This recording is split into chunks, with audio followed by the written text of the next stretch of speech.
Bonjour à tous et bienvenue dans cette vidéo. Aujourd'hui, nous allons parler de la keynote d'Apple qui a eu lieu hier, donc lundi 9 septembre à 19h heure française. À notre plus grande surprise, Apple nous présente l'Apple Watch Ultra 2.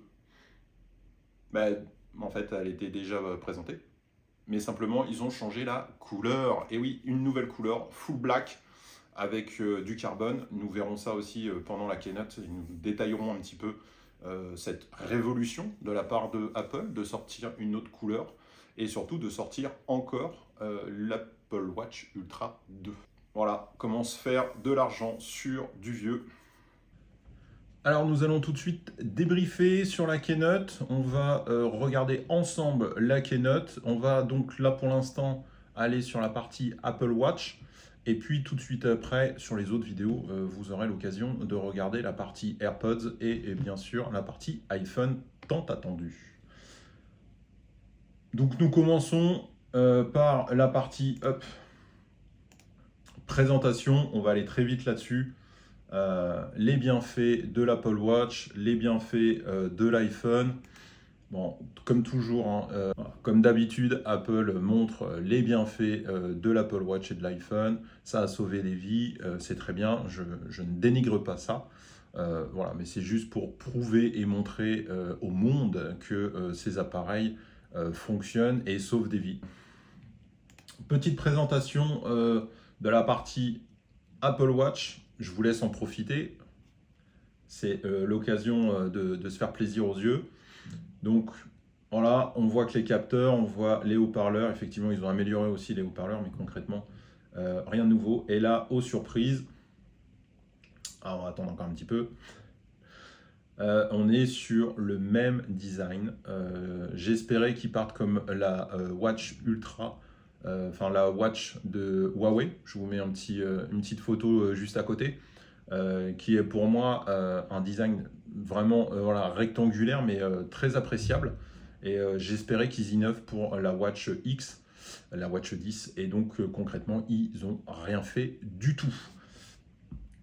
Voilà, donc plus fin, on va le voir hein, sur les caractéristiques, mais concrètement, nous sommes qu'à 1 mm de moins en épaisseur.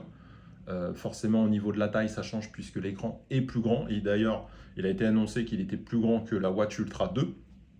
Mais concrètement, ça n'apporte rien de plus. Je vais essayer simplement d'aller directement sur la partie. Alors ici, on vous dit qu'il y a du Neural Engine. Bien sûr, hein, c'est évident qu'il y en a. Pourquoi? Parce qu'il y a Apple Intelligence. Encore une fois, cette partie-là, nous n'allons pas l'avoir dans notre pays avant un paquet de mois, avant que Apple et l'Union européenne se mettent d'accord sur l'utilisation de nos données personnelles au sein de ces équipements. D'ailleurs, c'est aussi dans les specs, hein, mais l'Apple Watch 10 a du coup augmenté son disque dur, hein, sa mémoire interne, puisqu'on était en moyenne à 32 Go, et là on passe à 64 Go, donc il y a une vraie volonté de pouvoir stocker en interne les données, et notamment aussi l'utilisation de Siri, c'est une des nouveautés, mais ils mettent aussi l'accent forcément sur la partie voilà, arythmie, apnée du sommeil, hein, qui sont des petites fonctionnalités en plus, mais attention, ces fonctionnalités vont arriver aussi sur l'Apple Watch Ultra et je crois sur la série 9, si je ne dis pas de bêtises. Donc concrètement, ce sont des améliorations et des mises à jour logicielles et non matérielles. Donc restez quelques secondes sur cette fenêtre. Donc l'écran qui a grandi, effectivement, il est un peu plus imposant que sur les précédents. L'apnée du sommeil, le WatchOS 11 hein, qui sera quasiment sur l'intégralité des watches de Apple. Je crois que c'est à partir de la série 4 qui sera mis en place. Pour la série 3, forcément, vous n'aurez plus la mise à jour. Le grade 5 pour le titanium. Voilà, si ça vous intéresse, vous l'avez. La batterie, 18 heures. Le OLED, effectivement, là on passe à 2000 nits, donc une luminosité bien plus importante et bien plus intéressante quand on est à l'extérieur et qu'il fait jour. Encore une fois, moi j'ai la série 6, donc celle de 2021. La quasi-totalité du temps, ça me va très bien. J'ai pas besoin de plus de luminosité. En plus, qui dit plus de luminosité, dit aussi plus de consommation batterie. Ils remettent la couche sur le neutral carbone en électricité pour la construction, la fabrication de l'Apple Watch, mais aussi sur les matériaux utilisés qui sont 80% recyclables. La petite nouveauté, température de l'eau. Voilà, donc si l'eau est très chaude, vous plongez votre main et votre montre dedans. Comme ça, vous aurez la température. Clairement, c'est pas une fonctionnalité que j'attendais et c'est pas une fonctionnalité qui sera réellement utilisée. À part si vous faites un petit peu d'apnée, mais pas du sommeil, mais plutôt en plongée, où vous avez cette possibilité de consulter, hein, puisqu'on le voit ici, hein, il y a le Deep Apps, et voilà, donc vous pouvez voir un petit peu la profondeur dans laquelle vous plongez, et donc vous aurez aussi la température de l'eau en instantané. Mais une fois que vous êtes dedans, sincèrement, qu'elle soit à 13 degrés ou à 20 degrés, vous êtes déjà en train de faire de l'apnée dans l'océan, donc je vois pas trop l'intérêt, mais bon, c'est une nouvelle fonctionnalité, mais pour moi, ça ne justifie pas de remplacer son Apple Watch par la 10. La charge rapide, ah ouais, c'est bien, c'est pareil, c'est pas nouveau non plus. Pour l'Apple, par contre, chez Apple, bien sûr, c'est nouveau, et c'est pour ça qu'ils le mettent en avant. Donc vous récupérez de 10 à 80% en 30 minutes. Donc c'est une révolution chez Apple, on peut charger rapidement. Les haut-parleurs qui ont été aussi améliorés. Donc vous voyez, il y a quelques petits éléments qui ont permis d'améliorer le système, mais concrètement et sincèrement, si vous avez la 9, ne la changez pas. Si vous avez l'Ultra, ne la changez pas. Moi j'ai la 6, je me pose déjà la question de savoir si je vais la changer ou pas. Sincèrement, les nouvelles fonctionnalités qui sont mises en avant par Apple lors de la keynote sur ce matériel-là et sur cette version, ne m'intéresse pas du tout et c'est pas là que je vais aller. Admettons la partie grand écran qui peut être un petit peu intéressant éventuellement, notamment pour ceux qui font de la plongée en apnée. Ça peut être intéressant d'avoir une meilleure vision du contenu. Maintenant, quand j'ai besoin d'écrire un SMS ou quoi que ce soit, je le fais en vocal, hein, c'est-à-dire que là, sur cet écran-là, vous aurez un clavier à tester éventuellement. La charge rapide, ça peut être intéressant parce que des fois, on se fait surprendre par le pourcentage qui reste. Et donc là, en 30 minutes, on sait qu'on peut recharger sa montre, par exemple, juste avant d'aller dormir. Ça peut être les specs entre, je vais prendre la mienne, la série 6, et la série 10 qui est proposée aujourd'hui par Apple. Je vais mettre sur le comparateur de Apple et on va pouvoir regarder ensemble les specs proposés par Apple. Je vais juste zoomer un tout petit peu, voilà, pour que ça soit plus lisible en vidéo. Donc j'ai pris en titre de comparaison la série 6, puisque ça me concerne, donc ça vous donne aussi, hein, pour ceux qui ont une ancienne version ou qui ont une version un petit peu plus récente, mais surtout voilà, une ancienne Apple Watch, voir les différences qu'il y a entre cette montre-là et l'Apple Watch 10. J'ai mis aussi la SE deuxième génération qui est entre la 8 et la 9 en termes de performance et en termes de spec. Donc en fait, vous allez retrouver à peu près les mêmes choses. Donc là aussi, hein, si vous avez une montre qui est assez récente, vous allez pouvoir aussi vous y coller et pouvoir voir justement si ça vaut le coup. Au niveau du boîtier, comme on le sait, hein, on est passé donc de 40 à 44 à 42-46, donc une légère hausse et une légère taille supérieure. Donc pour eux, c'est une meilleure réactivité et surtout une meilleure lecture du contenu de la montre. Au niveau de l'écran lui-même, c'est du Retina OLED et le A10, c'est du Retina OLED. Voilà. Le LTPO passe à la version 3. Est-ce que ça change grand-chose? Je ne suis pas sûr. Les nouveautés, ça sera l'OLED grand angle. Donc ça vous permet de voir votre montre avec différents angles, hein, si vous avez un torticolis ou des problèmes cervicaux. Sinon, pour les nits, comme je disais, là on double la puissance. Hein, donc c'est la puissance lumineuse qui sera plus performante, notamment de jour et avec grand soleil. Voilà, donc si vous habitez en Bretagne ou en Normandie, vous pouvez oublier, ça ne vous servira à rien. Et donc comme ils vous le disent, 40% plus lumineux et vue de biais, donc voilà, si vous penchez la tête. Pour les capteurs, on a globalement les mêmes. Donc, si vous pensez que vous en faites partie, ça peut valoir le coup.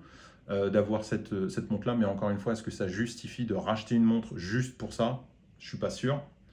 Les autres parties, eh bien, fréquence respiratoire, température au poignet. Donc vous aurez la température corporelle à travers le poignet.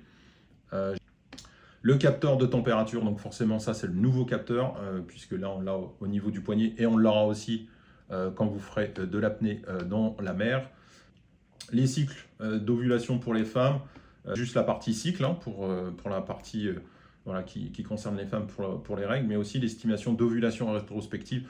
Donc ça c'est plus l'intelligence artificielle finalement qui va faire ça, puisqu'il va en déduire quand sera la période d'ovulation. Voilà, donc c'est une petite nouveauté, mais encore une fois, est-ce que ça vaut le coup de changer de montre pour ça?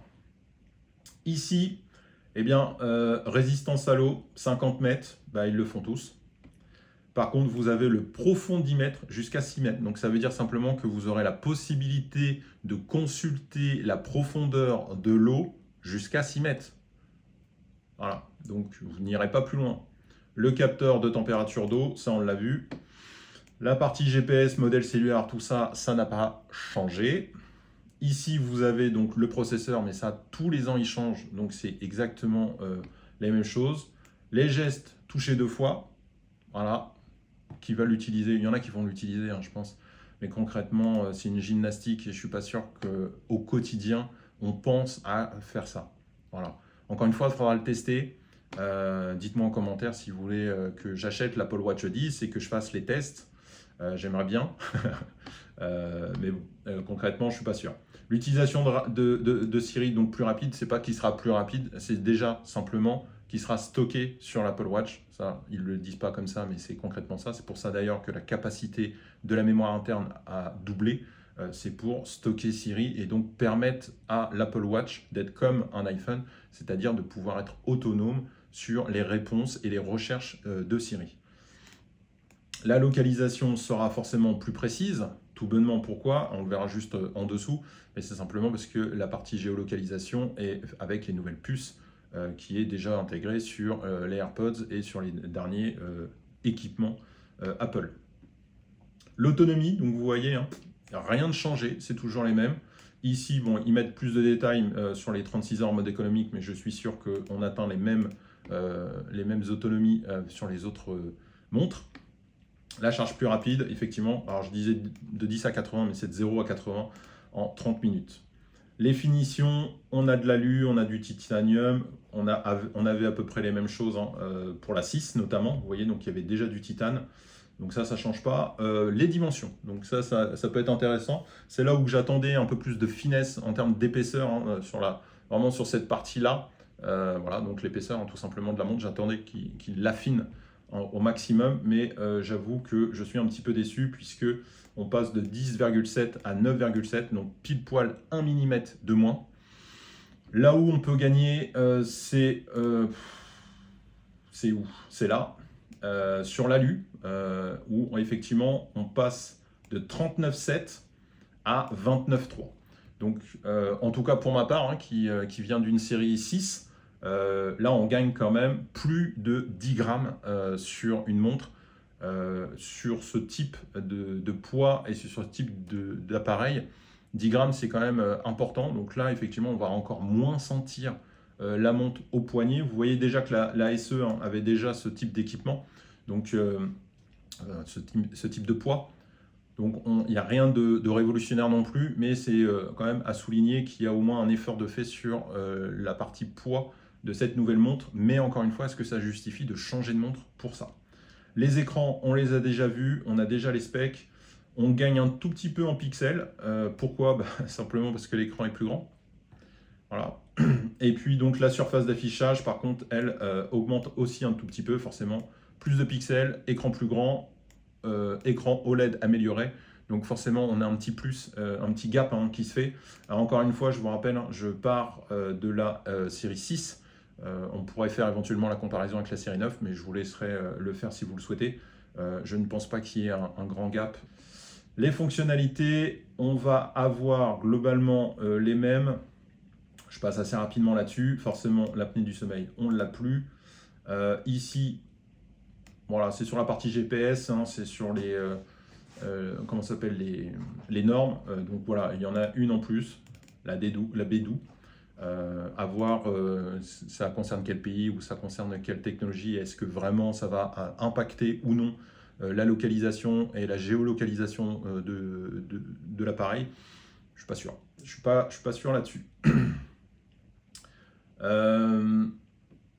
IP6X, bah, pareil que celui-ci. Donc on a rien de plus. Accéléromètre, ok, il y a une petite amélioration là-dessus. Les plans hors ligne, on les avait déjà. Siri sur l'appareil, donc c'est ce que je vous disais, hein, c'est pour ça que le disque est plus long. J'ai une kit et la capacité, vous voyez, elle a doublé concrètement. Donc ma théorie, mais qui semble quand même se confirmer avec ce qu'on vient de voir, hein, c'est la partie Siri, bien sûr, et la partie Apple Intelligence qui sera forcément stockée sur la montre, et donc qui permettra une meilleure réactivité forcément dans les réponses de Siri, et qui permettra aussi de stocker vos besoins, vos aides, et puis d'améliorer aussi l'Apple Intelligence au fur et à mesure de l'utilisation. Et vous voyez que le dos en métal et vert en saphir, c'est exactement le même pour la série 6. Donc depuis 2021, il n'y a pas une grosse évolution. Les puces, on les a vues, c'est kiff Borico. On a forcément le Neural Engine qui est en plus, puisque c'est lui qui va gérer la partie Apple Intelligence. Et puis comme je vous le disais, pour la géolocalisation et la localisation, elle est améliorée tout simplement parce qu'ils ont la dernière Ultra Wideband 2e génération qui permet un meilleur ciblage. Côté connectivité, on a du Wi-Fi 4, on a du Bluetooth 5.3. Forcément, la série 6 était ancienne, donc la 5.3 n'était pas sortie, mais on tombe exactement sur les mêmes spécifications. J'aurais aimé peut-être de la 5G. Pourquoi il n'y a pas de 5G sur l'Apple Watch? J'ai vu aussi sur la nouvelle Google Watch qu'il n'y a pas non plus de 5G. Est-ce que c'est un aspect technique? Est-ce que le modem qui permet la 5G est trop volumineux pour être intégré dans ce type d'appareil? Voilà, pour l'instant, on est cantonné à la 4G. Bon, globalement, c'est quand même tout le territoire français qui est en 4G, et la 5G n'est pas encore à 100% ou en tout cas à 80% sur tout le territoire. Mais ça aurait pu être voilà, une petite révolution qu'Apple aurait pu mettre en place et dire on est les premiers à faire une une watch en 5G. La batterie, bah, n'en parlons pas puisque c'est les mêmes performances. Côté environnementaux, bon ça je vous l'ai déjà dit, 100% recyclé dans tous les sens. Il n'y a aucun sujet. Voici pour l'Apple Watch Série 10. Concrètement, si vous avez la 8 ou la 9, moi je ne vous conseille pas de la changer. Comme je vous ai dit, moi j'ai la 6, je ne me conseille même pas de la changer. En tout cas pour le prix qui a légèrement augmenté, puisque en prenant le même modèle que moi j'avais pris en série 6, donc l'aluminium avec Wi-Fi et cellulaire, il y a une augmentation de 50 €. Voilà, donc c'est pas excessif. Mais quand vous devez déjà débourser 550, on arrive à 600 € l'Apple Watch, ça commence à faire. Voilà concrètement ce que je pouvais vous dire sur cette Apple Watch série 10. On va rapidement passer à la présentation de Apple. Il nous parle tout simplement de la nouvelle révolution, l'Apple Watch Ultra 2, qui est déjà sorti, hein, qu'on ne se le cache pas. Simplement ici, ils le sortent en full black et en full carbone. Donc l'attache qui est proposée avec, hein, le bracelet a l'air intéressant. Mais au-delà de ça, voilà, noir satiné, comme ils le disent. Voilà.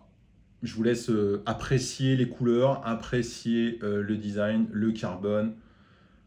Mais ça reste une Apple Watch Ultra 2. Pourquoi faire ça? On a fini sur les Apple Watch. Écoutez, dites-moi en commentaire si vous allez acheter l'Apple Watch Série 10 ou l'Apple Watch Ultra Full Black, enfin l'Ultra 2 Full Black, puisque là, ils nous font saliver avec celle-ci. Laissez-moi un commentaire, un petit like si vous avez aimé la vidéo, en tout cas si vous l'avez appréciée. Et puis si vous avez des remarques à faire sur mes vidéos, n'hésitez pas. L'important, c'est d'être bienveillant sur vos retours. C'est tout pour moi pour l'instant. On se retrouve dans une autre vidéo sur la partie Keynote Apple Il nous reste les AirPods et les iPhones à traiter ensemble.